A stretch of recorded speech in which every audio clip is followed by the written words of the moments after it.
Hi every one. അപ്പം നമ്മൾ ഇന്ന് ഡിസ്കസ് ചെയ്യാൻ പോകുന്നത് third semester BA BSc common course ആയിട്ടുള്ള സിഗ്നേച്ചറിലെ സെക്കൻഡ് മൊഡ്യൂളിൽ വരുന്ന ഒരു ചാപ്റ്ററാണ് breaking silence by Janice Mirikitani. Janice Miri കിത്താനിയുടെ ബ്രേക്കിംഗ് സൈലൻസ് ആണ് നമ്മൾ ഇന്ന് ഡിസ്കസ് ചെയ്യാൻ പോകുന്ന ചാപ്റ്റർ. ഈ ഒരു വീഡിയോയുടെ പാർട്ട് 1 വീഡിയോ നമ്മൾ നേരത്തെ അപ്ലോഡ് ചെയ്തിട്ടുണ്ടായിരുന്നു. പക്ഷേ എനിക്ക് അന്ന് കോൾഡും കാര്യങ്ങളൊക്കെ വന്ന സമയത്താണ് ഞാൻ ഈ ഒരു വീഡിയോ ചെയ്തതും ഈ ഒരു ക്ലാസ് എടുത്തതും ഇത് അപ്ലോഡ് ചെയ്തിട്ടുണ്ടായിരുന്നത്. അതുകൊണ്ട് തന്നെ ആ ഒരു ക്ലാസ്സിന് ഒട്ടും തന്നെ പെർഫെക്ഷൻ ഉണ്ടായിരുന്നില്ല. അതുകൊണ്ട് അതിൽ പറഞ്ഞിട്ടുള്ള കാര്യങ്ങൾ ഒന്നും കൂടി ഈ ഒരു വീഡിയോയിൽ ചെയ്യുന്നുണ്ട്. അപ്പോൾ ഈ ഒരു വീഡിയോ എന്ന് പറയുന്നത് ഇൻട്രൊഡക്ഷനും ഷോർട്ട് സമ്മറിയും അതുപോലെ തന്നെ മെയിൻ സമ്മറിയൊക്കെ ഒന്നിച്ച് പറഞ്ഞിട്ടുള്ള വീഡിയോ ആണ്. അപ്പോൾ ആ വീഡിയോ ആദ്യം നിങ്ങൾ കണ്ടിട്ടാണ് ഈ ഒരു വീഡിയോയിലേക്ക് വരുന്നതെങ്കിൽ നിങ്ങൾ ഡയറക്റ്റായിട്ട് നിങ്ങൾക്ക് ആ ഭാഗങ്ങൾ നന്നായിട്ട് മനസ്സിലായിട്ടുണ്ടെങ്കിൽ നിങ്ങൾ ഡയറക്റ്റായിട്ട് മെയിൻ സമ്മറിയിലേക്ക് ഇതൊന്ന് വീഡിയോ സ്കിപ്പ് ചെയ്യുക. അതിന് ശേഷം നിങ്ങൾ കാണുക. Janice Miri Kitani was born in 1942. She is an award-winning poet, dancer, activist and educator. പോയറ്റും ഡാൻസറും പൊതുപ്രവർത്തകയും വിദ്യാഭ്യാസ പ്രവർത്തകയൊക്കെയായ ജാനിസ് മിരി കിത്താനി ജനിക്കുന്നത് 1942 She writes about the horror of war. She advocates against institutional racism and the enslavement of women and the poor. അപ്പോൾ Janis Miri കിത്താനി കൂടുതലായിട്ടും എഴുതിയിരുന്നത് യുദ്ധത്തിൻ്റെ ഭീകരമുഖങ്ങളെ പറ്റിയിട്ടാണ്. അവർ വംശീയതയ്ക്കെതിരായിട്ടും അതുപോലെ തന്നെ സ്ത്രീകളെയും പാവപ്പെട്ടവരെയും അടിച്ചമർത്തുന്നതിനെതിരായിട്ടും ഒരു ശബ്ദമുയർത്തി. She has written 4 collections of poetry and has edited many literary anthologies. She was appointed poet laureate of the city of San Francisco. അപ്പോൾ ഈ ഒരു ജാനിസ് മിരി കിത്താനി 4 കവിതാ സമാഹാരങ്ങൾ പ്രസിദ്ധീകരിച്ചിട്ടുണ്ട്. കൂടാതെ വേറെ പല സമാഹാരങ്ങൾക്കും വേണ്ടിയിട്ട് അവർ എഡിറ്റ് ചെയ്തിട്ടുണ്ട്. കൂടാതെ അവർ സാൻ ഫ്രാൻസിസ്കോ സിറ്റിയുടെ ആസ്ഥാന കവിയായി നിയമിതയായി. She was born in Stockton, California. As an infant, she was detained with her family in a concentration camp in Arkansas during Second World War. അപ്പോൾ ഈ ഒരു ജാനിസ് മിരി കിത്താനി ജനിച്ചത് കാലിഫോർണിയയിലെ സ്റ്റോക്ക് ടൗണിലാണ്. അപ്പോൾ അവളുടെ കുട്ടിക്കാലം ചിലവഴിച്ചത് ഈ ഒരു അർക്കൻസാസ് എന്ന് പറയുന്ന സ്ഥലത്തുള്ള കോൺസെൻട്രേഷൻ ക്യാമ്പിലാണ്. സെക്കൻഡ് വേൾഡ് വാറിൻ്റെ സമയത്താണ് ഇത് നടക്കുന്നത്. അവളുടെ കുട്ടിക്കാലം എന്ന് പറയുന്നത് സെക്കൻഡ് വേൾഡ് വാറിൻ്റെ സമയത്താണ്. അപ്പോൾ നമുക്കറിയാം ജാനിസ് മിരി കിത്താനി ജനിച്ചത് 1942 നമ്മൾ പറഞ്ഞു. അതുപോലെ തന്നെ ഈ ഒരു സെക്കൻഡ് വേൾഡ് വാർ സ്റ്റാർട്ട് ചെയ്യുന്നത് സെപ്റ്റംബർ 1, 1939 സെക്കൻഡ് വേൾഡ് വാർ അവസാനിക്കുന്നത് സെപ്റ്റംബർ 2, 1945 നമുക്കറിയാം. അപ്പോൾ ഈ ഒരു 42 ഇവൾ ജനിക്കുന്നത്. അപ്പോൾ ഇവളുടെ കുട്ടിക്കാലം ഇവൾ ചെലവഴിച്ചത് ഈ ഒരു concentration ക്യാമ്പിലാണ്. When they were released, her family went to Chicago. Soon her parents divorced when Miri's mother remarried and relocated to Petaluma. അപ്പോൾ ഈ ഒരു കോൺസെൻട്രേഷൻ ക്യാമ്പിൽ നിന്നും അവർ റിലീസ് ചെയ്യപ്പെട്ട ശേഷം ഇവളുടെ ഫാമിലിയോടൊപ്പം ഷിക്കാഗോയിലേക്ക് പോവുകയും അതിനുശേഷം വൈകാതെ ഇവളുടെ പാരൻസ് ഡിവോഴ്സ് ആവുകയും ചെയ്തു. അതിനുശേഷം ഇവളുടെ അമ്മ ഈ ഒരു ജാനിസ് മിരി കിത്താനിയുടെ അമ്മ വേറൊരു വിവാഹം കഴിക്കുകയും അതിനുശേഷം ഇവർ പെറ്റലൂമ എന്ന് പറയുന്ന സ്ഥലത്തേക്ക് മാറി താമസിക്കുകയും ചെയ്തു. The 5-year-old Miri suffered the trauma of sexual abuse by her stepfather. അപ്പോൾ നമ്മളെ ഒരു ജാനിസ് മിരി കിത്താനി അവളുടെ ചെറുപ്പം തൊട്ട് തന്നെ അവളുടെ രണ്ടാം അച്ഛനിൽ നിന്നും സെക്ഷുവലി അബ്യൂസ് ചെയ്യപ്പെട്ടു. The Japanese American community to which she belonged also suffered during the war. This repressed emotion later became the basis of her poetry in later years. ഈ ഒരു സെക്കൻഡ് വേൾഡ് വാറിൻ്റെ സമയത്ത് അപ്പോൾ നമ്മൾ ഈ ജാനിസ് മിരി കിത്താനി എന്ന് പറയുന്നത് ഈ ഒരു ജാപ്പനീസ് അമേരിക്കൻ സമൂഹത്തിൽ പെട്ടിട്ടില്ല. ജാപ്പനീസ് അമേരിക്കൻ വുമൺ ആണ് നമ്മുടെ ഈ ഒരു ജാനിസ് മിരി കിത്താനി. അപ്പോൾ ഈ ഒരു സെക്കൻഡ് വേൾഡ് വാറിൻ്റെ സമയത്ത് ഈ ഒരു ജാപ്പനീസ് അമേരിക്കൻ കമ്മ്യൂണിറ്റി വളരെയധികം സഹിക്കേണ്ടി വന്നു. പിന്നീട് ഇത്തരം സഹനങ്ങളാണ് ഇവരുടെ ഈ ഒരു ജാനിസ് മിരി കിത്താനിയുടെ കവിതയ്ക്ക് ബേസ് ആയത്, അടിത്തറയായി മാറിയത് വരും കാലങ്ങളിൽ. The 1960s were a tumultuous time for her. അപ്പോൾ ഈ ഒരു 1960 കാലഘട്ടം എന്ന് പറയുന്നത് ഈ ഒരു ജാനിസ് മിരി കിത്താനിയെ സംബന്ധിച്ചിടത്തോളം സംഭവബഹുലമായ ഒരു കാലഘട്ടമായിരുന്നു. എന്ന് വെച്ച് കഴിഞ്ഞാൽ അവളുടെ കൂടുതൽ നേട്ടങ്ങൾ അവളുടെ കരിയറിലും അതുപോലെ തന്നെ അവളുടെ ജീവിതത്തിലൊക്കെ കൂടുതൽ നേട്ടങ്ങൾ അവൾക്ക് കൈവരിക്കാനായത് ഈ ഒരു 1960 കാലഘട്ടത്തിലായിരുന്നു. tumultuous ടൈം എന്ന് പറഞ്ഞു കഴിഞ്ഞാൽ സംഭവബഹുലമായ ഒരു കാലഘട്ടം എന്നാണ് കേട്ടോ മീനിങ്. നെക്സ്റ്റ് എന്താ പറയുന്നത്, she graduated from UCLA university of California Los Angeles. She edited Ayumi a Japanese American anthology. Her first book of prose and poetry awake in the river come out in 1978. നമ്മളുടെ ഈ ഒരു Janis Miri കിത്താനി അവരുടെ graduation ചെയ്തത് loss ഏഞ്ചൽസിലുള്ള university of കാലിഫോർണിയയിൽ നിന്നാണ്. കൂടാതെ അവർ ആയൂമി എന്ന് പറയുന്ന ഒരു ജാപ്പനീസ് അമേരിക്കൻ സമാഹാരത്തിന് വേണ്ടിയിട്ട് എഡിറ്റ് ചെയ്തു. അവരുടെ ഫസ്റ്റ് ബുക്കായിട്ടുള്ള ഗദ്യവും പദ്യവും ആയിട്ടുള്ള ഫസ്റ്റ് ബുക്കായിട്ടുള്ള അവേക്ക് ഇൻ ദ റിവർ എന്ന് പറയുന്ന ബുക്ക് പുറത്തിറങ്ങിയത് 1978. She is a prolific writer. She is also busy with community ആക്ടിവിറ്റീസും providing service to San Francisco's marginalised communities. നമ്മളുടെ ഈ ഒരു ജാനിസ് മിരി കിത്താനി ധാരാളം എഴുതുന്ന ഒരു എഴുത്തുകാരിയാണ്. കൂടാതെ സമൂഹത്തിൻ്റെ നന്മയ്ക്ക് വേണ്ടിയിട്ട് പ്രവർത്തിക്കുന്ന ഒരു പൊതുപ്രവർത്തക കൂടിയായിരുന്നു അവൾ. സാൻ ഫ്രാൻസിസ്കോയിലെ ഭ്രാന്തവൽക്കരിക്കപ്പെട്ടിട്ടുള്ള സമൂഹങ്ങൾക്ക് വേണ്ടിയിട്ട് ധാരാളം സർവീസസ് അവർ ചെയ്തു കൊടുക്കുന്നുണ്ട്. നെക്സ്റ്റ് എന്താ പറയുന്നത്, she has received many awards and honours including the prestigious American book life time achievement award for literature. അപ്പോൾ ഈ ഒരു ജാനിസ് മിരി കിത്താനിക്ക് ധാരാളം ബഹുമതികളും അവാർഡുകളൊക്കെ ലഭിച്ചിട്ടുണ്ട്. അതിൽ തന്നെ ഏറ്റവും പ്രധാനപ്പെട്ട ഒന്നാണ് ഈ ഒരു prestigious American book life time achievement award for literature. ഇത്രയുമാണ് ജാനിസ് മിരി കിത്താനിയെ പറ്റി പറയാനുള്ളത്. അപ്പോൾ നമുക്ക് ബ്രേക്കിംഗ് സൈലൻസിൻ്റെ ഒരു ഷോർട്ട് സമ്മറി നോക്കാം. Breaking Silence focuses on the experience of Japanese Americans when they were put in the internment camp during the Second World War. അപ്പം നമുക്ക് പഠിക്കാനുള്ള ഈ ഒരു ബ്രേക്കിംഗ് സൈലൻസ് എന്ന് പറയുന്ന ഈ ഒരു പോയം ഈ ഒരു സെക്കൻഡ് വേൾഡ് വാറിൻ്റെ സമയത്ത് ഇൻറ്റേൺമെൻറ്റ് ക്യാമ്പുകളിൽ അടയ്ക്കപ്പെട്ട ജാപ്പനീസ് അമേരിക്കൻസിൻ്റെ എക്സ്പീരിയൻസസ് ആണ്. She expressed her mother's experience of feeling dehumanized and isolated from the world. അപ്പോൾ ഈ ഒരു കവിതയിൽ നമുക്ക് കാണാൻ കഴിയുന്നത് ഈ ഒരു ജാനിസ് മിരി കിത്താനിയുടെ അമ്മ അനുഭവിച്ച മാറ്റി നിർത്തപ്പെടലിൻ്റെയും അതുപോലെ തന്നെ മനുഷ്യാവകാശ ലംഘനത്തിൻ്റെയും നേർചിത്രങ്ങളാണ് നമുക്ക് ഈ ഒരു കവിതയിലൂടെ കാണാൻ കഴിയുന്നത്. ഡീഹ്യൂമനൈസ്ഡ് എന്ന് പറഞ്ഞു കഴിഞ്ഞാൽ മനുഷ്യാവകാശ ലംഘനങ്ങളാണ്. ഐസൊലേറ്റഡ് എന്ന് പറഞ്ഞു കഴിഞ്ഞാൽ മാറ്റി നിർത്തപ്പെടുക, ഒറ്റപ്പെടുത്തുക എന്നൊക്കെയുള്ള മീനിങ് ആണ് വരുന്നത്. Way the Japanese Americans were treated was brutal. ഈ ഒരു കോൺസെൻട്രേഷൻ ക്യാമ്പിൽ ഉണ്ടായിരുന്ന അധികാരികൾ ഈ ഒരു ജാപ്പനീസ് അമേരിക്കൻസിനോട് വളരെ ക്രൂരമായിട്ടാണ് പെരുമാറിയിരുന്നത്. നെക്സ്റ്റ് എന്താ പറയുന്നത്, the poem is about 3 generation of woman and the similarities and differences of their lives and their world. അപ്പോൾ ഈ ഒരു ബ്രേക്കിംഗ് സൈലൻസ് എന്ന് പറയുന്ന ഈ ഒരു കവിതയിൽ 3 ജനറേഷനിൽ പെട്ട സ്ത്രീകളുടെ ജീവിതവും അതുപോലെ തന്നെ അവരുടെ ലോകമൊക്കെ തമ്മിലുള്ള ഡിഫറൻസും അതുപോലെ തന്നെ സിമിലാരിറ്റീസും ഒക്കെയാണ് ഈ ഒരു കവിതയിൽ പറയുന്നത്. The speaker is the woman in the middle, a woman who has a mother and a daughter. അപ്പോൾ ഈ ഒരു കവിതയിലെ സ്പീക്കർ എന്ന് പറയുന്നത് ഈ ഒരു നടുവിൽ വരുന്ന ഈ ഒരു 3 ജനറേഷനിൽ നടുവിൽ വരുന്ന സ്ത്രീയാണ് ഈ ഒരു കവിതയിലെ സ്പീക്കർ എന്ന് പറയുന്നത്. അപ്പോൾ ഈ ഒരു സ്പീക്കറിന് ഒരു അമ്മയും അതുപോലെ തന്നെ ഒരു മകളും ഉണ്ട്. The speaker start with her daughter and show how her daughter does not understand her as a daughter is living in the modern world. അപ്പോൾ ഈ ഒരു കവിതയിൽ ഇതിലെ സ്പീക്കർ ആദ്യം തന്നെ പറയുന്നത് ഇതിലെ മകളെ പറ്റിയിട്ടാണ്. അപ്പോൾ ഈ ഒരു മകൾക്ക് ഈ ഒരു അമ്മയെ മനസ്സിലാക്കാൻ പറ്റുന്നില്ല എന്നും ഈ ഒരു മകൾ ജീവിക്കുന്നത് ഒരു മോഡേൺ വേൾഡിലാണെന്നാണ് പറയുന്നത്. Then she described her own world and her mother's world. Each world has a different imagery, the speakers, the daughters and her mothers. പിന്നീട് ഈ ഒരു സ്പീക്കർ തൻ്റെയും തൻ്റെ അമ്മയുടെയും ലോകത്തെപ്പറ്റി പറയുന്നുണ്ട്. ഓരോ ലോകത്തിനും ഈ ഒരു 3 ആൾക്കാരുടെ ലോകത്തിനും വ്യത്യസ്തമായ ഒരു ചിത്രമാണുള്ളതെന്നാണ് പറയുന്നത്.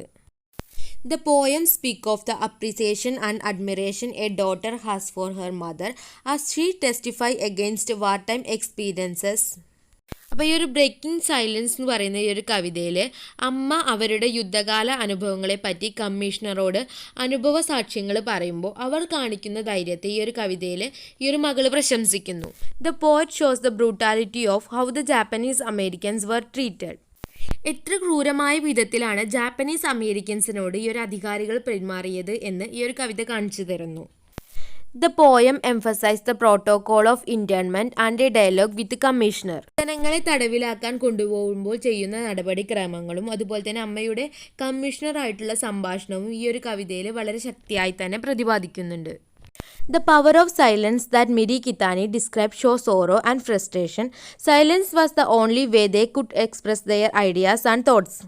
ബ്രേക്കിംഗ് സൈലൻസ് എന്ന് പറയുന്ന ഈ ഒരു കവിതയിൽ കൂടി മിരി കിത്താനി വിവരിക്കുന്നത് തടവുകാരുടെ സങ്കടവും നിരാശയും കൂടിയാണ്. അവരുടെ ആശയങ്ങളും ചിന്തകളും കാണിക്കാനുള്ള ഏക മാർഗം എന്ന് പറയുന്നത് ഈ ഒരു സൈലൻസ് ആണ്. Kitani concentrated on her mother's pain and how she grew up with the pain and what it all represent. തൻ്റെ അമ്മയുടെ വേദനയും അതുപോലെ തന്നെ എത്രമാത്രം കഷ്ടപ്പെട്ടിട്ടാണ് താൻ വളർന്നതെന്നും അതിൻ്റെ തിക്തഫലങ്ങൾ എന്തൊക്കെയാണെന്നും ഈ ഒരു കവിതയിലൂടെ കവി പറയുന്നു. She show the political agenda. She speak out against people who discriminate against color other than white, people who show violence and also pain her mother went through. ഈ ഒരു കവിതയിലൂടെ ജാനിസ് മിരി കിത്താനി അധികാരികളുടെ രാഷ്ട്രീയ ഉദ്ദേശങ്ങളും തുറന്നു കാട്ടുന്നു. അതുപോലെ തന്നെ വെള്ളക്കാർ മറ്റു നിറമുള്ളവരെ എങ്ങനെയാണ് കരുതുന്നത് എന്നും അവരോട് വിവേചനം കാണിക്കുന്നത് എങ്ങനെയെന്നും കവി ഈ ഒരു കവിതയിലൂടെ പറയുന്നുണ്ട്. തൻ്റെ അമ്മ സഹിച്ച വേദനകളും ക്രൂരതകളും കവി ഇവിടെ അക്കമിട്ട് നിരത്തുന്നു.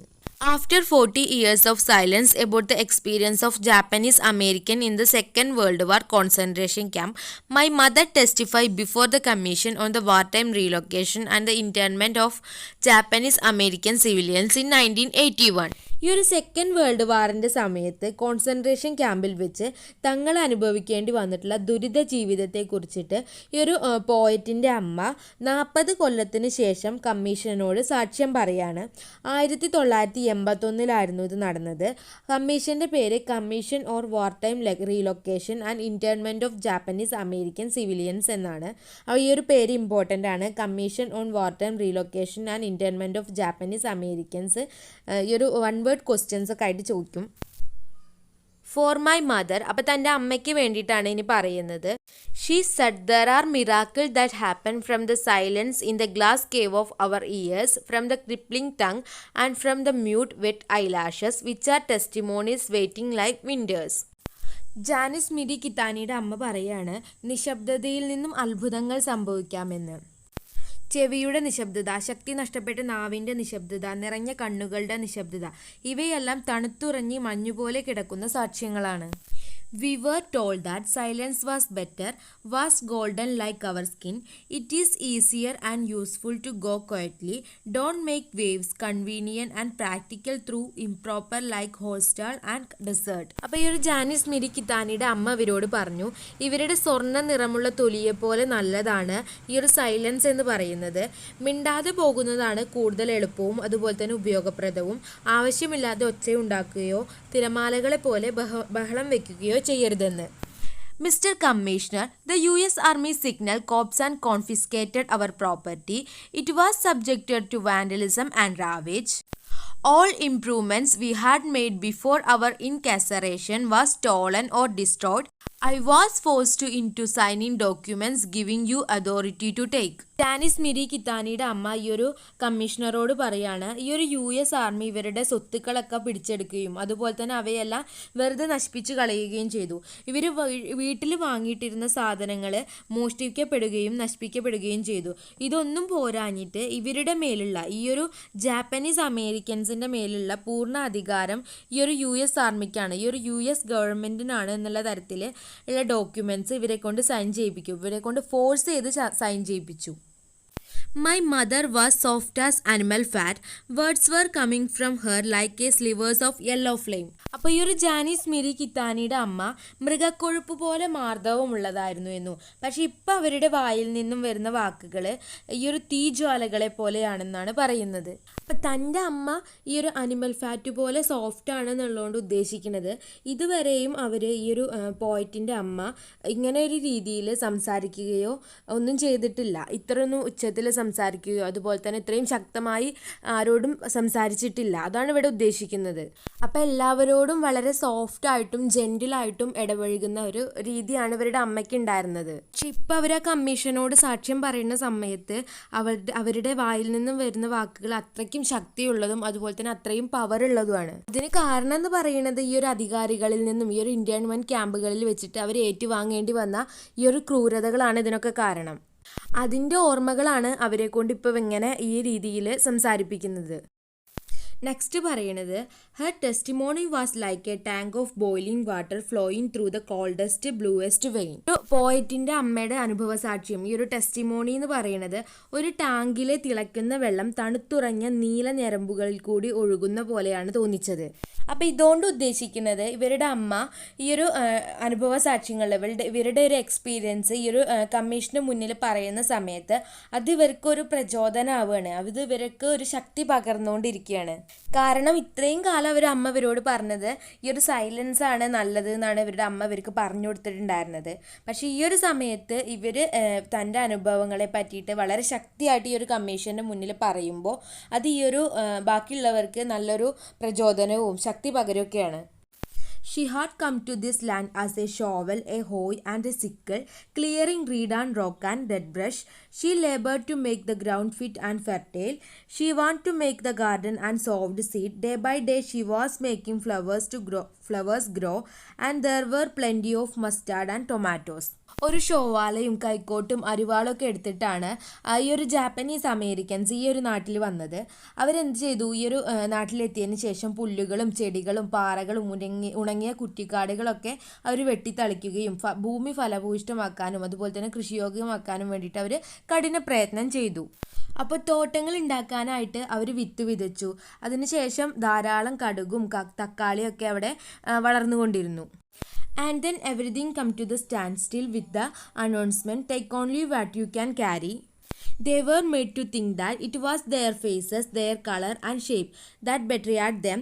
Their bodies were loud like yellow screaming flesh that needed to be silenced behind barbed wire. ഒരു ജാപ്പനീസ് അമേരിക്കൻസ് ഈ ഒരു സ്ഥലത്ത് വളരെയധികം ഹാർഡ് വർക്ക് ചെയ്യുകയൊക്കെ ചെയ്തിട്ട് നല്ല രീതിയിൽ ഇവർ സന്തോഷത്തോടെ കഴിഞ്ഞു പോന്നിരുന്ന സമയത്താണ് ഇവരുടെ ഈ ഒരു പ്രവർത്തനങ്ങളെയൊക്കെ ഇല്ലാതാക്കിക്കൊണ്ട് നിശ്ചലമാക്കിക്കൊണ്ട് അവരുടെ ഒരു അനൗൺസ്മെന്റ് വന്നത്. നിങ്ങൾക്ക് കയ്യിൽ കൊണ്ടുപോകാൻ പറ്റുന്നത് എടുക്കുക എന്നതാണ് ഈ ഒരു അമേരിക്കൻ ആർമി വന്നിട്ട് ഇവരോട് പറഞ്ഞത്. ഇവരെ ഈ ഒരു കോൺസെൻട്രേഷൻ ക്യാമ്പിൽ അടയ്ക്കാൻ വേണ്ടി കൊണ്ടുപോവുകയാണ്. അപ്പോൾ അവരുടെ അത്യാവശ്യ സാധനങ്ങൾ മാത്രം അവിടെ നിന്ന് എടുക്കാനാണ് ഈ ഒരു അമേരിക്കൻ ആർമി ഇവരോട് പറയുന്നത്. പിന്നീട് പോയിട്ട് എന്താ പറയുന്നത്, ഇവരുടെ മുഖങ്ങളും കളറും ആകൃതിയൊക്കെയാണ് ഇവരെ ചതിച്ചത് എന്ന് ചിന്തിക്കാൻ ഇവർ നിർബന്ധിതരായി. പിന്നെ പറയുന്നത് അവരുടെ ഒച്ചയുള്ള മഞ്ഞ ശരീരങ്ങൾ മുള്ളുവേലിക്കകത്തിട്ട് അവരെ നിശബ്ദമാക്കണമായിരുന്നു. ഈ ഒരു ജാപ്പനീസ് അമേരിക്കൻസിനെ അടിച്ചമർത്തലായിരുന്നു ഈ ഒരു അമേരിക്കൻ ആർമിയുടെ, ഈ ഒരു അമേരിക്കൻ ഗവൺമെന്റിന്റെ ഉദ്ദേശം എന്നാണ് ഇവിടെ പോയിട്ട് പറയുന്നത്. Our neighbors were of German and Italian descent. Some of them were not even citizens, but we were singled out for sending into internment camp. അപ്പോൾ ഇവർ പറയാണ് ഇവരുടെ നെയ്ബേഴ്സ് എന്ന് പറയുന്നത് ജർമ്മൻസും അതുപോലെ തന്നെ ഇറ്റാലിയൻസും ഒക്കെ ആയവരുടെ പിന്തുടർച്ചക്കാരായിരുന്നു. അവരിൽ പലരും അമേരിക്കയിലെ പൗരന്മാർ പോലും ആയിരുന്നില്ല. പക്ഷേ ഇവരെ മാത്രം, ഈ ഒരു ജാപ്പനീസ് അമേരിക്കൻസിനെ മാത്രം തിരഞ്ഞു പിടിച്ച് കോൺസെൻട്രേഷൻ ക്യാമ്പുകളിലേക്ക് വിടുകയായിരുന്നു ഇവർ ചെയ്തത്. അപ്പം നമ്മൾ നേരത്തെ പറഞ്ഞിരുന്നു ഈ ഒരു ജാപ്പനീസ് അമേരിക്കൻസ് അവരെ ചതിച്ചത് അവരുടെ മുഖവും ആകൃതിയും കളറൊക്കെ ആണെന്ന് അവർ വിശ്വസിക്കാൻ നിർബന്ധിതരാക്കി എന്ന് പറഞ്ഞിട്ടുണ്ടായിരുന്നു. അതിന് കാരണം എന്ന് പറയുന്നത് ഇതാണ്, ഇവരുടെ നൈബേഴ്സ് എന്ന് പറയുന്നത് ജർമ്മനിയിൽ നിന്നും ഇറ്റലിയിൽ നിന്നൊക്കെ വന്നവരായിരുന്നു. പക്ഷെ അവരിൽ പലരും അമേരിക്കൻ സിറ്റിസൺസ് പോലും അല്ലായിരുന്നു. എന്നിട്ടും അവരെ ഒന്നും കോൺസെൻട്രേഷൻ ക്യാമ്പിലേക്ക് കൊണ്ടുപോയില്ല. പക്ഷേ ഈ ഒരു ജാപ്പനീസ് അമേരിക്കൻസിനെ മാത്രമാണ് തെരഞ്ഞു പിടിച്ചൊരു കോൺസെൻട്രേഷൻ ക്യാമ്പിലേക്ക് പോയത്. അതിന് കാരണം എന്ന് പറയുന്നത് ഈ ഒരു ജാപ്പനീസ് അമേരിക്കൻസിനെ ഈ ഒരു അമേരിക്കൻസിൽ നിന്നും വേറിട്ട് തിരിച്ചറിയാൻ കഴിയുമായിരുന്നു. ഈ ഒരു ജാപ്പനീസ് അമേരിക്കൻസിൻ്റെ ഫിസിക്കൽ അപ്പിയറൻസ് എന്ന് പറയുന്നത് ഈ ഒരു അമേരിക്കയിൽ ഉണ്ടായിരുന്നവരിൽ നിന്നും വളരെ വ്യത്യസ്തമായിരുന്നു. അതുകൊണ്ട് തന്നെ അവരെ പെട്ടെന്ന് തന്നെ കണ്ടുപിടിക്കാൻ കഴിഞ്ഞു. പക്ഷേ ഈ ഒരു ജർമ്മനിയിൽ നിന്നും ഇറ്റലിയിൽ നിന്നും വന്നിട്ടുള്ള ആൾക്കാരുടെ ഫിസിക്കൽ അപ്പിയറൻസ് എന്ന് പറയുന്നത് ഈ ഒരു അമേരിക്കക്കാരുടെ പോലെ തന്നെ ആയിരുന്നു. അതുകൊണ്ട് അവർ കണ്ടുപിടിക്കപ്പെട്ടില്ല.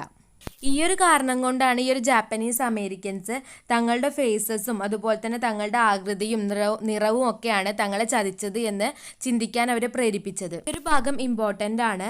ഈ ഒരു ജാപ്പനീസ് അമേരിക്കൻസിന് തങ്ങളെ ചതിച്ചത് തങ്ങളുടെ മുഖങ്ങളാണെന്ന് തോന്നാൻ കാരണം എന്തെന്ന് ചോദിച്ചിട്ട് ക്വസ്റ്റ്യൻ വരാൻ ചാൻസ് ഉണ്ട്.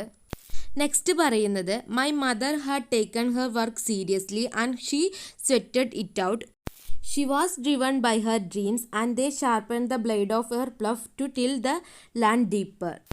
She built the land like she built her dream, and in a land grew beautiful flowers, roses and sweet peas. അപ്പോൾ ഈ ഒരു പോയിറ്റിൻ്റെ അമ്മ അവരുടെ ജോലി ഗൗരവമായി എടുക്കുകയും അതിനു വേണ്ടിയിട്ട് വിയർപ്പൊഴുക്കുകയും ചെയ്തു. അവരുടെ സ്വപ്നങ്ങളാണ് അവരെ ഇതിന് പ്രേരിപ്പിച്ചതും അതുപോലെ തന്നെ ഈ ഒരു കലപ്പ ഉപയോഗിച്ച് നിലം ആഴത്തിൽ ഉഴുതു മറിക്കാനുള്ള മൂർച്ച കൂട്ടിയതും അവരുടെ സ്വപ്നങ്ങളാണ്. അവരുടെ സ്വപ്നങ്ങൾ കെട്ടിപ്പടുക്കുന്ന പോലെ തന്നെ അവർ ആ രാജ്യവും കെട്ടിപ്പടുത്തു. അവരവരുടെ കൃഷിഭൂമിയിൽ നല്ല നിറമുള്ള പൂക്കളും റോസുകളും അതുപോലെ തന്നെ സ്വീറ്റ് പീസും ഒക്കെ വളർത്തിയെടുത്തു. ഇവരുടെ സ്വപ്നം കെട്ടിപ്പടുക്കുന്നത് പോലെ ആ രാജ്യവും കെട്ടിപ്പടുത്തു എന്നുള്ളതുകൊണ്ട് ഉദ്ദേശിക്കുന്നത്. അപ്പം നമുക്കറിയാം ഒരു രാജ്യത്തിൻ്റെ ഉൽപ്പാദനശേഷി കൂടുമ്പോഴാണ് ആ രാജ്യം വികസിക്കുന്നത്. അപ്പോൾ ഇവർ ഹാർഡ് വർക്ക് ചെയ്തിട്ട് ഇവർ വളരെയധികം കഠിനാധ്വാനം ചെയ്തിട്ട് ഈ ഒരു രാജ്യത്തിന് വേണ്ടിയിട്ടും കൂടിയാണ് പ്രവർത്തിക്കുന്നത്. ഈ ഒരു രാജ്യത്ത് ഇങ്ങനെ കൃഷി ചെയ്തുകൊണ്ടിരിക്കുകയാണ് ഇവർ ചെയ്യുന്നത്. ഒരു രാജ്യത്ത് ജീവിക്കുന്ന ജനങ്ങൾ അവിടെ കഠിനാധ്വാനം ചെയ്യുന്നതിൻ്റെ ഫലം ഈ ഒരു പ്രയോജനം ലഭിക്കുന്നത് ആ രാജ്യത്തിനും കൂടിയാണ്. They were growing nicely and then came the announcement that made all silent. You are to be sent into camp for your own good. The sound of mother's work was silenced in the closed barrack. Japanese Americans അവിടെ കൃഷി ചെയ്തിട്ട് അവയെല്ലാം നല്ലതുപോലെ വളർന്നുകൊണ്ടിരിക്കുമ്പോഴാണ് ഇതിനെയെല്ലാം നിശ്ചലമാക്കിക്കൊണ്ട് ആ ഒരു announcement വന്നത്. അപ്പോൾ ഈ ഒരു അനൗൺസ്മെൻറ്റിൽ ഈ ഒരു അമേരിക്കൻ ആർമി പറഞ്ഞത് ഇവരെ ഈ ഒരു ഇൻറ്റേർമെൻറ്റ് ക്യാമ്പുകളിലേക്ക് അയക്കുന്നത് ഇവരുടെ നന്മയ്ക്ക് തന്നെയാണെന്നാണ് പറഞ്ഞത്. പിന്നീട് പറയാണ് ഈ ഒരു ക്ലോസ്ഡ് ആയിട്ടുള്ള ബാരക്കുകളിൽ, ബാരക്ക് എന്ന് പറഞ്ഞു കഴിഞ്ഞാൽ പട്ടാളത്താവളം. അപ്പോൾ ഈ അടച്ചിട്ടിട്ടുള്ള പട്ടാളത്താവളത്തിൽ തൻ്റെ അമ്മ ജോലി ചെയ്യുന്ന ശബ്ദമെല്ലാം നിലച്ചുപോയി. Mister commissioner, when you tell me I must stop my testimony as my time is finished, I want to tell you this. ഒരു കമ്മീഷണറോട് ഇവർ പറയാണ് ഇവരുടെ ഈ ഒരു എക്സ്പീരിയൻസസ്, ഈ ഒരു ടെസ്റ്റിമോണി പറയുന്നത് നിർത്താൻ സമയമായി എന്ന് ഇവരോട് പറയുന്നതിന് മുമ്പ് അവർക്ക് ഈ ഒരു കാര്യം കൂടി പറയണം എന്നാണ് പറയുന്നത്. My pride close my lips and stop my nails from acting and put my anchor in A coffin. But I am coming out the coffin to tell you this now. My youth is buried in Rohver. My own ghost visited Amache Gate. My nails on the tool lake. Commissioner ഇവരോട് ഈ ഒരു testimony അവസാനിപ്പിക്കണം എന്ന് പറയുന്നതിന് മുൻപ് ഇവർക്ക് പറയാനുള്ള കാര്യം എന്ന് പറയുന്നത് ഇതാണ്. ഇവരുടെ അഭിമാനം ഇവരുടെ വായ അടപ്പിക്കുകയും അതുപോലെ തന്നെ ഇവരുടെ നഖങ്ങളെ പ്രവർത്തിക്കുന്നതിൽ നിന്നും പിന്തിരിപ്പിക്കുകയും അതുപോലെ തന്നെ ഇവരുടെ ദേഷ്യത്തെ ശവപ്പെട്ടിയിൽ അടയ്ക്കുകയും ചെയ്തു. ഇവരുടെ ഈ ഒരു ദേഷ്യത്തെയും അതുപോലെ തന്നെ ഇവരുടെ പ്രതികരണ ശേഷിയൊക്കെ അടക്കി വെച്ചിട്ടുള്ള ഈ ഒരു ശവപ്പെട്ടിയിൽ നിന്നും പുറത്തു വന്നിട്ട് ഇവരോട് ഇത് പറയാൻ ആഗ്രഹിക്കുന്നു. പറയുന്നത് ഇവരുടെ ചെറുപ്പം എന്ന് പറയുന്നത് റോഹ്വേറിൽ നശിച്ചു പോയി എന്നും അതുപോലെ തന്നെ ഇവരുടെ അമ്മായിയുടെ ആത്മാവ് അമാച്ചെ ഗേറ്റിൽ ഇപ്പോഴും ഇടയ്ക്കിടയ്ക്ക് വന്നു പോവാറുണ്ട്. ഇവരുടെ മരുമകളുടെ ആത്മാവ് ടൂൾ ലേക്കിലും വരാറുണ്ട്. ഈ ഒരു റോഹ്വേർ അതുപോലെ തന്നെ അമാച്ചെ ഗേറ്റ്, ടൂൾ ലേക്ക് എന്നൊക്കെ പറയുന്നത് ഈ ഒരു കോൺസെൻട്രേഷൻ ക്യാമ്പുകൾക്ക് നൽകിയിട്ടുള്ള പേരുകളാണ്. അപ്പോൾ ഈ ഒരു റോഹ്വേറിൽ അവരുടെ ചെറുപ്പം അടക്കം ചെയ്തിരിക്കുകയാണെന്നുള്ളതുകൊണ്ട് ഉദ്ദേശിക്കുന്നത് ഈ ഒരു റോഹ്വേറിലെ ഇന്റേൺമെന്റ് ക്യാമ്പിലാണ് ഈ ഒരു പോയറ്റിന്റെ അമ്മയെയും അതുപോലെ തന്നെ അവളുടെ കുടുംബാംഗങ്ങളെയൊക്കെ തടവിലിട്ടിരുന്നത്. ഒരു പോയറ്റിന്റെ അമ്മയുടെ യൗവന കാലഘട്ടത്തിലാണ് അവർ തടങ്കലിൽ അടയ്ക്കപ്പെട്ടത്. ഒരു സ്വാതന്ത്ര്യവും ഇല്ലാതെയാണ് അവർ അവിടെ കഴിഞ്ഞിരുന്നത്. അതൊന്നും പോരാതെ ധാരാളം സഹനങ്ങളും ഇവർക്ക് ഏറ്റുവാങ്ങേണ്ടി വന്നിട്ടുണ്ട്. അതുകൊണ്ടാണ് ഇവരുടെ അമ്മ പറയുന്നത് അവരുടെ ചെറുപ്പം ഈ ഒരു റോഹ്വേറിൽ അടക്കിയിരിക്കുന്നു എന്ന്. Words are better than tears, and so I want to say these things instead of simply crying. With this I am killing the silence I have been keeping for so long. അപ്പോൾ ഈ ഒരു കണ്ണുനീരിനേക്കാളും നല്ലത് വാക്കുകളാണ് എന്നുള്ളത് ഈ ഒരു പോയിറ്റിൻ്റെ അമ്മ മനസ്സിലാക്കുകയാണ്. അപ്പോൾ അവർ പറയുകയാണ് അതുകൊണ്ട് ഈ കരയുന്നതിന് പകരം ഈ ഒരു വാക്കുകൾ ഈ ഒരു കമ്മീഷനോട് പറയാൻ അവർ ആഗ്രഹിക്കുകയാണ്. അപ്പോൾ അവർ ഈ പറഞ്ഞിട്ടുള്ള വാക്കുകളിലൂടെ അവർ ഇത്രയും കാലം അവർ പാലിച്ചിരുന്ന ഈ ഒരു സൈലൻസ് അവർ ബ്രേക്ക് ചെയ്യുകയാണ്. She said, there are miracles that happen and everything is made visible. We see cracks and crannies in our soil. We speak of suicide and intimacies. We speak of longing which are lush like wet furrows. We speak of ocean carrying us to imagined riches. We also speak of humiliation and crime by the government. We speak of self-hate and love of that break through the silence. We are lighting and justice. Our souls become transparent like glass showing tears of war, deaths and red ashes of Hiroshima and jagged wound from the barbed wine. അപ്പം നമ്മുടെ പോയിറ്റിൻ്റെ അമ്മ പറയാണ് അത്ഭുതങ്ങൾ സംഭവിക്കുന്നുണ്ടെന്നും അതെല്ലാം നമുക്ക് കാണാൻ സാധിക്കുമെന്നും നമ്മുടെ മണ്ണിൽ പൊട്ടലുകളും പൊഴിയും ഉണ്ടാവുന്നത് നമുക്ക് കാണാൻ സാധിക്കുന്നുണ്ട്. അതുപോലെ തന്നെ നമ്മൾ ആത്മഹത്യയെക്കുറിച്ചും അടുത്ത ബന്ധങ്ങളെക്കുറിച്ചും ഒക്കെ സംസാരിക്കുന്നു. നമ്മൾ ആശകളെ പറ്റി പറയുന്നു. ഈ ആശകൾ നനവുള്ള ഉഴവുചാലുകളെ പോലെയാണെന്നും നമ്മൾ സ്വപ്നം കണ്ട ധനമുള്ള സ്ഥലങ്ങളിലേക്ക് നമുക്ക് എത്തിപ്പെടാനുള്ള സമുദ്രങ്ങളെപ്പറ്റി പറയുന്നു. നമ്മൾ നമ്മളുടെ ഭരണകൂടം വരുത്തിവെച്ച നാണക്കേടിനെ പറ്റിയും കുറ്റകൃത്യങ്ങളെയും പറ്റി പറയുന്നു. നമ്മൾ വെളിച്ചവും നീതിയുമാണ്. നമ്മുടെ ആത്മാക്കൾ യുദ്ധത്തിൻ്റെ കണ്ണുനീരുകൾ കാണിക്കുന്ന സുതാര്യമായ ഗ്ലാസ് പോലെയാണ് മരിച്ച പുത്രന്മാരും ഹിരോഷിമയുടെ ചുവന്ന ചാരവും അതുപോലെ തന്നെ മുള്ളുവേലി കുത്തിയുണ്ടായ മുറിവുകളും. അപ്പം ഞാൻ അവസാനത്തെ വരികളെ പറ്റിയാണ് പറയുന്നത്. We must recognise our selves at last. We are rain forest of colours and noise. We are hearing everything. We are unafraid. Our language is beautiful. അപ്പോൾ ഈ ഒരു കവിതയുടെ ലാസ്റ്റ് ലൈൻസിൽ വരുന്നത് ഈ ഒരു പോയിറ്റിൻ്റെ അമ്മയുടെയും മറ്റു ജാപ്പനീസ് അമേരിക്കൻസിൻ്റെയും ശക്തിയെക്കുറിച്ചിട്ടാണ് ഈ ഒരു അവസാനത്തെ വരികളിൽ പറയുന്നത്. തങ്ങൾ തങ്ങളെ തന്നെ തിരിച്ചറിയണമെന്നും തങ്ങൾ വർണ്ണങ്ങളും ശബ്ദവും നിറഞ്ഞ മഴക്കാടുകളാണ് എന്നവർ മനസ്സിലാക്കണമെന്നും കവി ആഗ്രഹിക്കുന്നു. അവർക്ക് എല്ലാം കേൾക്കാം, അവർക്ക് ഒന്നിനെയും പേടിയില്ല, അതുപോലെ തന്നെ അവരുടെ ഭാഷ വളരെ ഭംഗിയുള്ളതുമാണ്. ഇത്രയും കാര്യങ്ങളാണ് ഈ ഒരു പോയത്തിൽ പറയാനുള്ളത്. നമുക്ക് നോക്കാനുള്ളത് ഈ ഒരു പോയത്തിലുള്ള ക്വസ്റ്റ്യൻ ആൻസേഴ്സ് ആണ്. അപ്പോൾ നമ്മൾ ആർട്ട് ട്രൂത്ത് ആൻഡ് പൊളിറ്റിക്സ് എന്നുള്ള ചാപ്റ്ററിൻ്റെ വീഡിയോ ചെയ്തപ്പോൾ നമ്മൾ പറഞ്ഞിട്ടുണ്ടായിരുന്നു ഈ ഒരു ക്വസ്റ്റ്യൻ ആൻസർ വീഡിയോ ലാസ്റ്റ് ഒരു എക്സാം ഓറിയൻറ്റഡ് ആയിട്ട് എക്സാമിൻ്റെ ഒരു 3 ദിവസം മുൻപായിട്ട് ഈ ഒരു ക്വസ്റ്റ്യൻ ആൻസർ ചെയ്യുന്ന വീഡിയോ ഈ ഓരോ മൊഡ്യൂളും എടുത്തിട്ട് first module, second module, third മൊഡ്യൂളും എടുത്തിട്ട് സെപ്പറേറ്റ് ആക്കിയിട്ട് 3 വീഡിയോ ആയിട്ട് ചെയ്യുന്നതായിരിക്കും. അപ്പോൾ ഈ ഒരു സെക്കൻഡ് മൊഡ്യൂളത്തെ ആർട്ട് ട്രൂത്ത് ആൻഡ് പൊളിറ്റിക്സിൻ്റെയും അതുപോലെ തന്നെ ചാർലി ചാപ്ലിൻ്റെ ചാപ്റ്ററും അതുപോലെ തന്നെ വോയിസസ് ഫ്രം ചെർണോബിലിൻ്റെ ചാപ്റ്ററും അതുപോലെ തന്നെ ഇപ്പോൾ നമ്മൾ എടുത്തിട്ടുള്ള ഈ ഒരു ബ്രേക്കിംഗ് സൈലൻസിൻ്റെ ചാപ്റ്ററും ഒന്നിച്ച് ഈ ഒരു 4 ചാപ്റ്റേഴ്സിൻ്റെ ക്വസ്റ്റ്യൻ ആൻസർ വീഡിയോ ഒന്നിച്ചായിരിക്കും നമ്മൾ ചെയ്യുന്നത്. അപ്പോൾ ഒരു എക്സാം ഓറിയൻറ്റഡ് ആയിട്ട് ചെയ്യുന്ന സമയത്ത് നമുക്ക് ഈ ഒരു പഠിച്ചിട്ടുള്ള കാര്യങ്ങൾ അപ്പോൾ ഈ ഒരു വീഡിയോയിൽ കേട്ടിട്ടുള്ള കാര്യങ്ങൾ ഒന്നും കൂടി റിമെമ്പർ ചെയ്യാൻ സാധിക്കും. പക്ഷേ വേഗം തന്നെ നോട്ട് വേണമെന്നുള്ളവർ നമ്മൾ ഇൻസ്റ്റാഗ്രാം പേജിൽ കയറിയിട്ട് അതിൽ നോട്ട് അപ്ലോഡ് ചെയ്യുന്നതായിരിക്കും. അതിലൊന്ന് കയറി ചെക്ക് ചെയ്യുക. അപ്പോൾ ഇൻസ്റ്റാഗ്രാം ID ഞാൻ ഡിസ്ക്രിപ്ഷനിൽ കൊടുക്കാം. അപ്പോൾ ഈ ഒരു സെക്കൻഡ് മൊഡ്യൂൾ നമുക്ക് ഏകദേശം കംപ്ലീറ്റ് ആയിട്ടുണ്ട്. അപ്പോൾ ഇനി ഇതിൽ ബാക്കിയുള്ളത് എന്ന് പറഞ്ഞു കഴിഞ്ഞാൽ നമ്മളുടെ ഈ ഒരു വോയിസസ് ഫ്രം ചെർണോബിലിൻ്റെ ഈ ഒരു ചാപ്റ്ററിൻ്റെ സമ്മറി ആ ഒരു സ്റ്റോറി ആയിട്ട് നമ്മൾ പറഞ്ഞിട്ടുണ്ടായിരുന്നില്ല, അതും കൂടിയാണ് ഈ ഒരു മൊഡ്യൂളിൽ ബാക്കിയുള്ളത്. അത് വൈകാതെ തന്നെ അപ്ലോഡ് ചെയ്യുന്നതായിരിക്കും. അപ്പോൾ ക്ലാസ് എടുക്കുന്നതിനെ പറ്റി എന്തെങ്കിലും അഭിപ്രായം ഉണ്ടെങ്കിൽ കമൻറ്റ് ബോക്സിൽ കമൻറ്റ് ചെയ്യുക. അപ്പോൾ നിങ്ങൾക്ക് വീഡിയോ ഇഷ്ടമായെങ്കിൽ ലൈക്ക് ചെയ്യുക, ഷെയർ ചെയ്യുക, സബ്സ്ക്രൈബ് ചെയ്യുക. കൂടാതെ ഈ വീഡിയോ നിങ്ങളുടെ ഫ്രണ്ട്സിൻ്റെ അടുത്തൊക്കെ ഒന്ന് ഷെയർ ചെയ്ത് കൊടുക്കുക. താങ്ക്